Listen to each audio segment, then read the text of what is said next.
Welcome back. Muslim parents want their children to grow up with Muslim values and a deep understanding of their faith. To that end, some parents choose to send their children to private Islamic schools. What does a child gain by being educated in an Islamic school? How does this impact a child's Muslim identity? Joining me to learn more about this is the principal of Maingate Islamic Academy, Farrah Marfatia. She'll share her thoughts with us on the role of Islamic schools and their impact on children and society. Welcome to the show, Farrah. Thank you. Tell me a little bit about yourself. What type of schooling did you get? I have a really interesting background. So I went to Felician Sisters, which was a Catholic nunnery for kindergarten. I don't even know what that is. What is a nunnery? It was like a church. Oh, okay. Right? And I was taught by nuns. So I was born and raised in Toronto. And so that's where I went for kindergarten. Then I went to Thorncliffe Park School for grades 1 and some of grade 2. And then in grade 2, I went to Isna Elementary, and I stayed there till grade 8, so that's Islamic school. And after that, from grade 9 to 13, because I'm a dinosaur, so back in my day, there was a grade 13, I went to Catholic school, Bishop Strawn. And then I went on to the University of Toronto. So I have a really... Wow, you have the full array. I do. I'd like to say that I have a very interesting perspective because I think I have a little bit of everything. I agree. That's why we brought you on the show. Okay. So tell me a little bit, I guess, about your experiences within the Islamic school. Now you're an Islamic school principal yourself. What were some of the challenges that you saw then? Do they still exist now? You know what? I want to say that when from a young person's perspective, now you're talking about a child's mind. So I'm going to say something, and this is not what I believe today. I vowed never to put my children in Islamic school after I left ISNA. But I'll tell you. Tell me why. Because I don't know why. I can't tell you why. This is just, as soon as I left ISNA, I'm like, I'm never going to an Islamic school. Oh my God, I was so, that was so bad, and they were so strict, and and I always felt like I'm going to go to hell, and all of these things. And this was the grade 8. This Farrah. is grade 8 Farrah, right? And then grade 9 Farrah, grade 10 Farrah, grade 13 Farrah, university Farrah, until Farrah gave birth. Okay. And then I was like, oh, Islamic school. And now I'm an adult, okay? And I was like almost 30 when I had my first son. And I reflected and I thought to myself, what just happened here? Why did my child's mind all of a sudden become an adult mind and start thinking about Islamic school? You know what, after reflecting, I realized something. Islamic schools gave me something that nothing could give me, and that was identity. And I was like, just for identity, I need to put my child in an Islamic school. And it was what I like to refer to as the dinosaur game called tetherball. There's a pole. There's a ball attached to the pole. Okay. And as you go through life as a person growing up, you constantly have pressures that are hitting that ball, and that ball is rotating, and it's about to fly off. But that ball just rotates, and goes right back to that pole. And I'd like to say that Islamic school was my rock. It was my pole. I kept coming back to the fact that I had a Muslim identity, right? And that I was Muslim, and that I understood and knew right from wrong. And that's something that's so imperative that I'm going to give to my children. I know maybe this is stating the obvious, but just asking you, how do you think Islamic schools do that? How do they foster a sense of identity? That's such a good question. Well, it's probably an obvious question, but I'm asking you anyway. No, it's an obvious question, but I'll tell you, I don't know. I don't know. Is it the sense of community? Is it that when you're parents of immigrants, right? When you're children of immigrants, you come here, you're not from your parents' culture, right? And then you don't belong here either. So what are you? You're a third culture kid. Yeah. So what's that third culture, right? So does Islamic school give you that third culture? Do you feel a sense of camaraderie with these kids who are also in Islamic school? So and is it the teachings that they give you? What is it? I don't know exactly what it is. I'm trying to find out. So tell me a little bit about what you're doing that might be considered a little bit different than other Islamic schools. Yeah, so I definitely didn't want kids to leave Islamic school with that perception, and I in no means am saying that ISNA was like that. This was grade 8 Farrah in her mind, course. Right? Yes. So kind of the things that I like doing is, first of all, I don't know if you know, but I have a student in grade 5. She won the National Fish Art Competition. Wow. Across Canada, across Ontario actually, amongst all public school kids, and she's in grade 5. So Amazing. Here is an Islamic school with a commitment to art. right? So that's one way, right?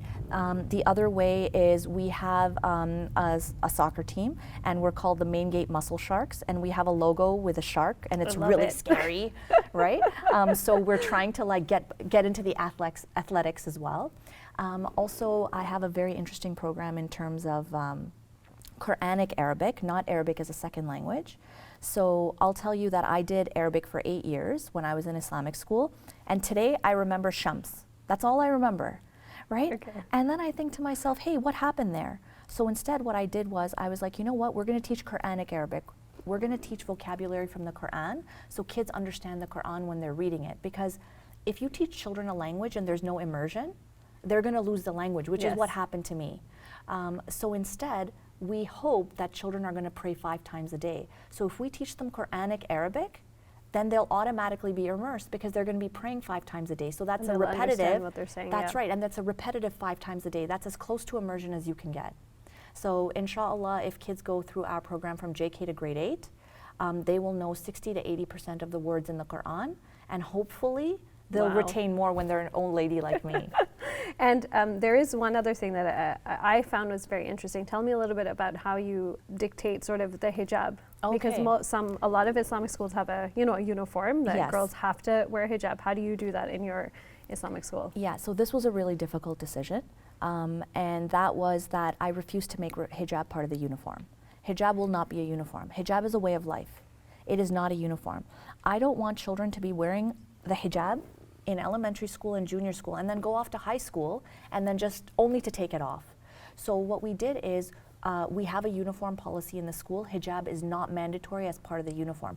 But we talk to the girls about hijab, about the importance of hijab, so that they can come to the right decision, so that they come to the right path. Okay? So there's no contention for me. Hijab is something that's mandatory in Islam. You should be wearing it. There are people who obviously don't wear it, and that's their choice. To each his own. Yes. Yeah, to each their own. But hopefully we want to get the girls to the right decision. So we have success stories. When you come to the school, all of the girls who are wearing hijab, which is the majority of our student population, are wearing it because they are true hijabis in school and outside of school. If you look at our grade 8 graduating class, every single one of our students was a hijabi last year, except for one. This year, every single one of our students is a hijabi leaving our school, except for one. Okay, so it's a learning process happy. For all of them. Yeah, I'm happy because you know what? We've set them on their journey, yes. right, to putting the hijab on. So inshallah, we've equipped them with what they need to make the right decision, and now they have to come to that decision. Exactly. Yeah. I know you said you didn't have an answer to this, but maybe just generally, I'm going to probe you a little bit again. What role do you personally think Islamic rules have to play in terms of helping a child establish a Muslim Canadian identity?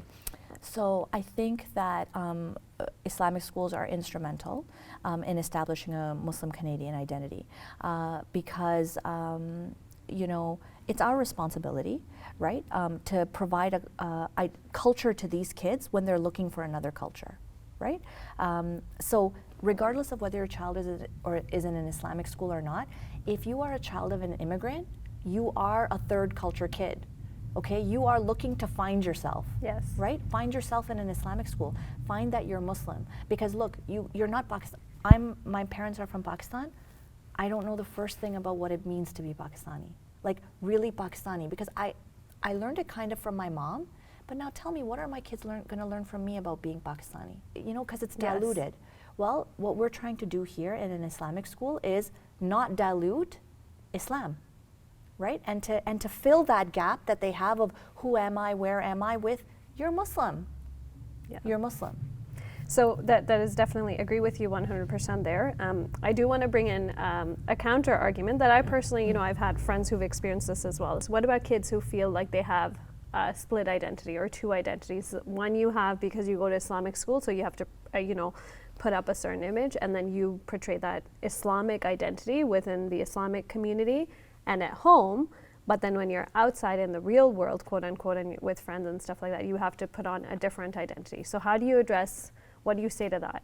Yeah, so I think that there is a risk in that happening, and that is why I take a balanced approach at Maingate. This is why I take a balanced approach at Maingate. This is the same conversation we just had about hijab, right? About the headscarf. Yes. So kids are going to put the headscarf on because it was part of a uniform, and then they're going to go outside and they're going to just rip it off when you're not looking, right? So what we want to do is we want to have a balanced approach to everything, like hijab, right? And so depending upon the Islamic school, right, and how balanced their viewpoints are and how open they are to answering questions and being patient with kids who even are saying, hey, I don't even know if I believe in Islam. Because kids are so provocative, right? Yes. They say things and you know, then people kind of get angry at them. How could you say that, etc. No, let's keep an open environment. Let's talk to them about it. Why do you think that? You know, where is that coming from? You know, these are some counter arguments, etc. So no, I think it's so important. I think Islamic schools are so important. And interestingly, MI5, which is the British intelligence agency, and the Mosaic Institute in Canada both say that people with strong religious identities actually it doesn't lead to violent extremism. It actually results in curbing violent extremism. So look how important Muslim identity is to curbing extremism. You know? Definitely. What is the future for Islamic schools in your perspective? So what I would like to see for Islamic schools is, right now I'll tell you, tuition at Islamic schools is the only income for Islamic schools. So I would really love to see public funding for Islamic schools. Just to put it into perspective for you, the most expensive Islamic school costs about $7,000 a year, approximately. Do you know what the average public school budget is to put one child through public school a year? No, I don't. It's $14,500 a year that the government allots to one child going through public school. And the most expensive Islamic school is charging half that. So think about how under-resourced Islamic schools are. And we're trying to do a lot with very little. So that's what I would like to see for Islamic schools, public funding. The second thing I would like to see is an overarching body of overall Islamic schools kind of regulating what's going on, so that we have one common voice. And that's going to help us get the funding that we need, like a board. Yes. Right? And so now there's power in numbers. So then we can go to the government and we can say, look, we need speech language pathology in our schools. Why? Because we're a board now. Right? We do need, for example, dentists to come in our schools, right? These are things that happen in public schools, but you can't get in a private school. We do need children to be screened for learning disabilities in our Islamic schools, okay? And now we have a board, so there's a number of Islamic schools. So give us funding in terms of that. So those are the two things that I'd like to see for Islamic schools. This is very interesting. Thank you so much, Farrah. And you're very welcome.